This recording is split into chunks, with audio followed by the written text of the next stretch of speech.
Doctor Ramesh ढबू हे orthopaedic surgeon म्हणून सांगली परिसरात कार्यरत आहेत.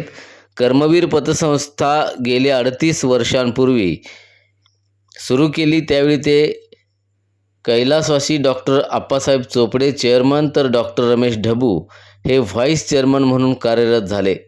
आजही ही संस्था सांगली, सातारा, कोल्हापूर जिल्ह्यात कार्यरत आहे. माजी चेअरमन रावसाहेब पाटील म्हणाले, त्यांच्या प्रत्येक प्रगतीमध्ये तसंच अडचणीमध्ये डॉक्टर रमेश ढबू यांचं योगदान मोठं आहे. त्यांना दीर्घायुष्य लाभो अशी सर्व संचालक, कर्मचारी आणि सल्लागार यांच्या वतीनं तसंच BJP जैन प्रकोष्ठ आणि दक्षिण भारत जैन सभा यांच्या वतीनं शुभेच्छा दिल्या.